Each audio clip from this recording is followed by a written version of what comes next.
नमस्कार दोस्तों, चलिए जानते हैं झारखंड की 25 बड़ी खबरों को केवल 10 मिनट में। लेकिन उससे पहले आप ये वीडियो कहां से देख रहे हैं हमें कमेंट में जरूर बताएं और वीडियो को लाइक करके चैनल को सब्सक्राइब जरूर करें।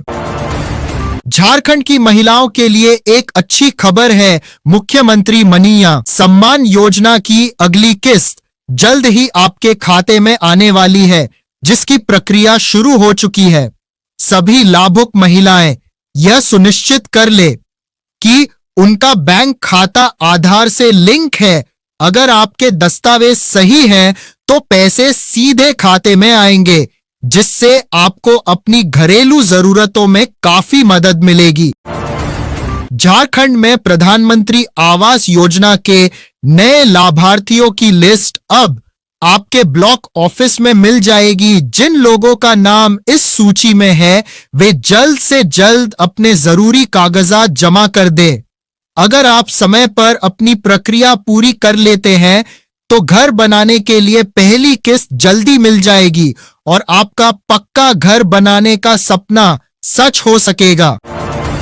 झारखंड के मुख्यमंत्री ने वन विभाग के साथ एक बड़ी बैठक की, जिसमें उन्होंने निर्देश दिया कि हाथियों के हमले में जान गंवाने वाले लोगों के परिवारों को 12 दिनों के अंदर मुआवजा दिया जाए। साथ ही उन्होंने बचाव टीम को नए और आधुनिक उपकरण देने को कहा है, ताकि लोगों की सुरक्षा बेहतर हो सके और भविष्य में होने वाले हादसों को रोका जा सके। झारखंड के सामाजिक सुरक्षा विभाग ने वृद्धा, विधवा और दिव्यांग पेंशन पाने वालों को अपना जीवन प्रमाण पत्र अपडेट कराने का निर्देश दिया है। समय पर अपनी जानकारी का सत्यापन जरूर करा ले, ताकि आपकी पेंशन बीच में न रुके। अगर आप यह काम समय से पूरा कर लेते हैं, तो पेंशन की राशि बिना किसी रुकावट के सीधे आपके बैंक खाते में आती रहेगी। झारखंड के पूर्व मुख्यमंत्री बाबूलाल मरांडी ने वर्तमान सरकार पर भ्रष्टाचार का बड़ा आरोप लगाते हुए कहा कि राज्य में विकास का काम सिर्फ कागजों तक ही सीमित है। उनके अनुसार फाइलों में तो काम दिख रहा है, लेकिन जमीन पर सभी योजनाएं ठप पड़ी हैं। उन्होंने नाराजगी जताते हुए कहा कि झारखंड की जनता को इन योजनाओं का कोई असली फायदा नहीं मिल पा रहा है। झारखंड राज्य खेल प्राधिकरण द्वारा जिला स्तर पर खिलाड़ियों का ट्रायल लिया जा रहा है। इस ट्रायल में चुने गए खिलाड़ियों को सरकार की ओर से अच्छी ट्रेनिंग और छात्रवृत्ति की सुविधा दी जाएगी। यह झारखंड के होनहार युवाओं के लिए अपने खेल करियर में आगे बढ़ने और बड़े स्तर पर अपनी पहचान बनाने का एक शानदार सुनहरा अवसर है। झारखंड सरकार का खाद्य विभाग अब पूरे राज्य में फर्जी राशन कार्ड की पहचान के लिए एक बड़ा जांच अभियान चला रहा है। इस कदम का मुख्य उद्देश्य उन लोगों को सूची से बाहर करना है जो इस योजना के लायक नहीं है, ताकि राशन का असली लाभ केवल गरीब और जरूरतमंद परिवारों को ही मिल सके। अगर आपका कार्ड सही है, तो आपको घबराने की जरूरत नहीं है। झारखंड के लोहरदगा समेत कई अन्य जिलों के 200 से भी ज्यादा स्कूलों में अब स्मार्ट क्लास की सुविधा शुरू हो गई है। इसका सेटअप पूरी तरह से तैयार कर लिया गया है, जिससे अब छात्र डिजिटल तरीके से पढ़ाई कर सकेंगे। इस नई तकनीक के आने से बच्चों को कठिन विषय समझने में आसानी होगी और झारखंड के सरकारी स्कूलों में शिक्षा का स्तर पहले से बेहतर और आधुनिक बनेगा। झारखंड के खूंटी जिले में पुलिस ने एक बड़ी सफलता हासिल करते हुए आदिवासी ग्राम प्रधान की हत्या के मामले में 7 संदिग्धों को गिरफ्तार किया है। पुलिस इस मामले की गहराई से जांच कर रही है, ताकि हत्या के पीछे की असली वजह का पता लगाया जा सके। इस कार्रवाई से इलाके में कानून व्यवस्था को मजबूत करने और दोषियों को सजा दिलाने की कोशिश की जा रही है।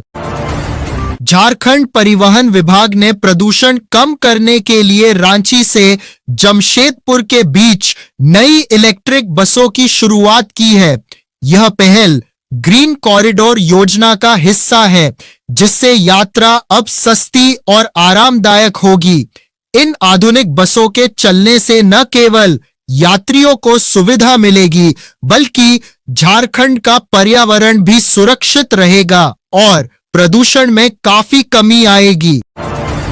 झारखंड सरकार के राजस्व एवं भूमि सुधार विभाग के पोर्टल पर अब आप घर बैठे ही अपनी जमीन का खतियान और रसीद ऑनलाइन देख सकते हैं। इस सुविधा का मुख्य उद्देश्य जमीन से जुड़े कागजातों की जांच को आसान बनाना है, जिससे आप बिचौलियों और दलालों के चक्कर से बच सकें। अपनी जमीन की सही जानकारी ऑनलाइन चेक करने से धोखाधड़ी का खतरा काफी कम हो जाएगा। झारखंड बिजली वितरण निगम लिमिटेड अब राज्य के विभिन्न इलाकों में बिजली बिल सुधार शिविर लगा रहा है। अगर आपका बिजली बिल गलत आया है तो आप इन शिविरों में जाकर अपनी शिकायत दर्ज करा सकते हैं। इससे आपको गलत बिल और अतिरिक्त पैसों के भुगतान से राहत मिलेगी। झारखंड के उपभोक्ताओं के लिए यह अपनी समस्याओं को हल करने का एक अच्छा मौका है। झारखंड के खुफिया विभाग ने राज्य के 8 बड़े नगर निगमों में सुरक्षा को लेकर विशेष अलर्ट जारी किया है। ऐसी आशंका है कि कुछ असामाजिक तत्व वोटिंग के दौरान गड़बड़ी फैला सकते हैं। इसे देखते हुए झारखंड पुलिस ने गश्त बढ़ा दी है और चप्पे चप्पे पर सुरक्षा सख्त कर दी है, ताकि मतदान की प्रक्रिया बिना किसी बाधा के शांतिपूर्वक पूरी हो सके। झारखंड के धनबाद जिले के छात्रों ने जेईई मेन परीक्षा के पहले सेशन में कमाल कर दिया है।